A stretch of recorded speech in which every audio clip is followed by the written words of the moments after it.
Greetings, y'all. I just wanted to make a quick comment. I saw that a lot was taking place in the conscious community, and I just felt like it was important that I make mention of a few things that are taking place.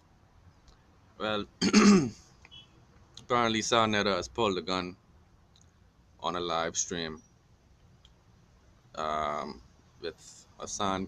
He actually was addressing some of the naysayers and some of the people on YouTube that he has problems with.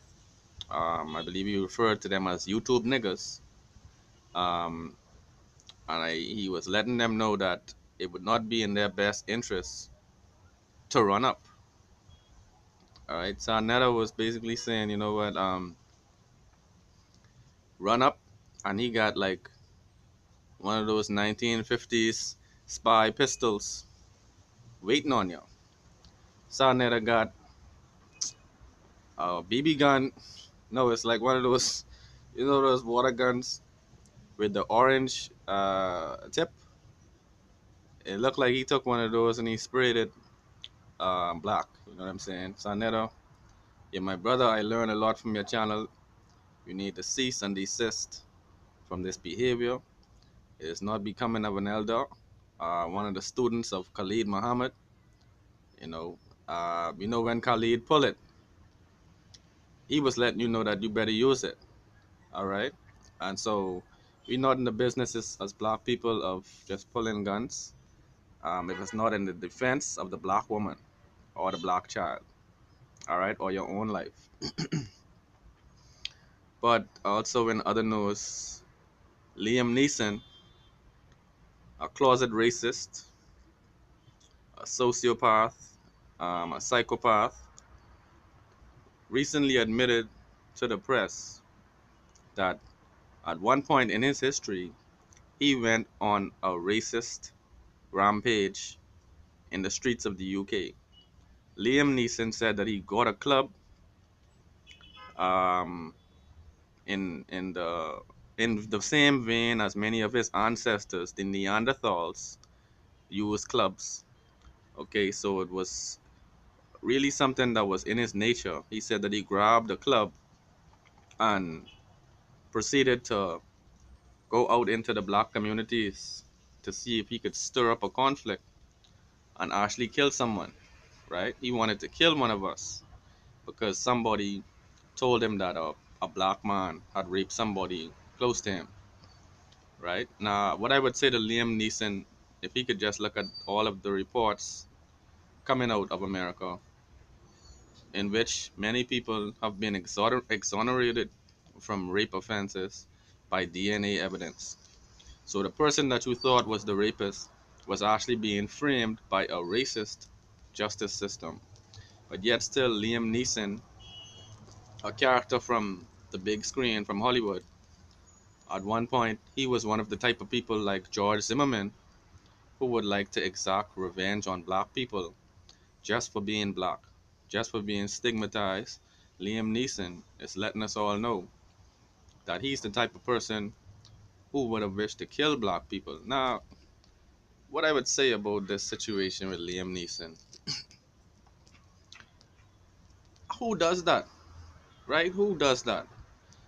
You would find out that a person committed a crime, and just the suspicion of this person committing the crime means that you would like to go and kill anybody, any random person of the same racial type. You would like to kill them. This is like from the 1800s, early 1900s mentality of white supremacy, right? People would blame one black person for a crime and probably lynch 100, right? But who does that? I mean, not even black people would say that they found out that a white person mugged their friend or their cousin or raped. Who would get up and say, you know what, we need to go and attack all people who fit their description, who have all people with the same um, skin color, phenotype, hair type. It's really insane. And this is a case of life imitating art. you know or art imitating life, because he actually ended up playing a psychopathic person in the Taken series, and now he's letting us know that there was something in his past that made him a psychopath. He actually snapped. All right, he snapped and he went on a racist rampage, and then he goes on TV and tells you, "But I'm not a racist." It's insane, you know. He's saying he's not a racist, but you went on a racist rampage because one black person was suspected of a crime. You felt like it was in your best interest to go and kill any random black people or group of black people that you would find. All right. So we find that people like Liam Neeson, people like Hulk Hogan, people like the founder of Papa John's Pizza, the list goes on. The guy who is currently the Democratic governor who wore blackface, um, the countless people who have a KKK hood in their closet but are masquerading as a liberal. All right, we find that this is the case. So you know, we must be careful who we put our faith in as figures in the public spectacles. You know, because many of them are fake. Many of them are closet Nazis. So we need to really be careful. I think there was another issue that came up in the conscious community. All right, that's right, that's right. My sister Jazzy G Lovely is currently in a war of words with young Pharaoh.